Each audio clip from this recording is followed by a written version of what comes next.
My dear friend in Christ, let me share with you the story of an abbot, the superior of a very large monastery. One evening, some of the monks brought to his notice a very serious complaint against a fellow monk. They said, "Father, he has violated the rules of the monastery, he misused the finances, he has been very rude to the juniors, he has used foul language, and he deserves to be dismissed immediately." They said, "Father, this is a very serious offense, and we beg of you to put him on trial and dismiss him immediately from this monastery."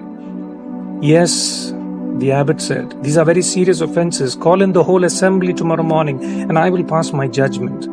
And the following morning, over 100 monks gathered in the assembly hall. There was a killing silence in that hall. The accused monk was kneeling in fear and trembling, with tears trickling down his cheeks, counting his last moments in that monastery. When the abbot was about to begin the procession into the hall, he asked for a bucket to be filled with water. He then made holes in the bucket and began walking towards the judgment seat. The whole assembly was shocked at the strange behavior of the abbot. They saw water leaking out of the bucket as he walked towards the judgment seat in that hall. The abbot then told the assembly, "You see, this brother of ours has been accused of many things, and I find them to be true, and he deserves to be dismissed from this monastery. But did you see the bucket that I carried? It was full, but now it is empty. The water represents my many sins and shortcomings over the years, but God in His immense love and great mercy has forgiven me and emptied me of all my sinfulness.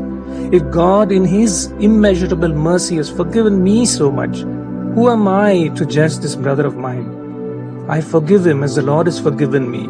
He will not be dismissed. I entrust this brother of ours to God's limitless mercy and forgiveness." The abbot then concluded the assembly and embraced the accused brother. My dear friend in Christ, you and I can do nothing, absolutely nothing, to earn the mercy of God. Mercy is something we don't merit, and mercy is something we don't really deserve. If we can earn it, it ceases to be called mercy. But we receive the love, the mercy, and the forgiveness of God freely because of His goodness, His boundless goodness towards us.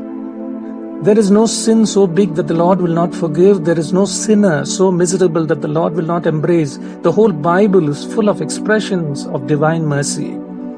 Think about that familiar incident of the woman caught in the act of adultery. John chapter 8 verse 1 to 11. The crowd surrounded her to stone the woman to death, as the law had commanded. Think of that woman for a while. She may have experienced extreme trauma, guilt, shame, and fear of sure death. But Jesus steps in looking at the agitated crowd, and He asks, "Which of you has not sinned? Let him cast the first stone." Not one of them remained. Beginning from the eldest, everyone dropped their stones and left. And it was only Jesus and the woman. St. Augustine describes that touching scene of stunning silence in Latin. "Relicti sunt duo, misera et misericordia," meaning two were left, misery and mercy. What a beautiful expression of God's mercy amidst misery. Jesus washed her sin that very moment when He said, "Has no one condemned you? Neither do I condemn you. Go and sin no more." He restored her to new life. My dear friend in Christ, God condemns sin, but He never condemns the sinner. Yes, God condemns sin, but never the sinner. All of us go through different experiences of misery. We can feel guilty and miserable because of some sin or sins we have committed. But we can also feel miserable for other reasons. Miserable over the death of someone very dear to us. Miserable because of serious health crisis. Miserable when someone falsely accuses us. Miserable when we are emotionally or physically abused. Miserable because of a broken friendship or a marital relationship. Miserable when we are unloved and misunderstood by those in our own families or in the communities we live in. Miserable when we suffer financial losses and are steeped in debts, and miserable when we feel God Himself has abandoned us in our pain and struggles. The Lord does not wish that any one of us should wallow or sink in misery. He does not abandon us. The scriptures are so full of reassurances of God's love and mercy. The book of Lamentations tells us the steadfast love of the Lord never ceases. His mercies never come to an end. Again, the psalmist says, Psalm 34 verse 17 to 18. The righteous cry out, and the Lord hears and rescues them from all their troubles. The Lord is near to the brokenhearted. He saves those crushed in spirit.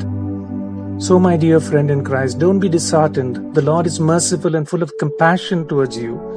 Look to Him in deep faith, and you will receive His mercy and His love.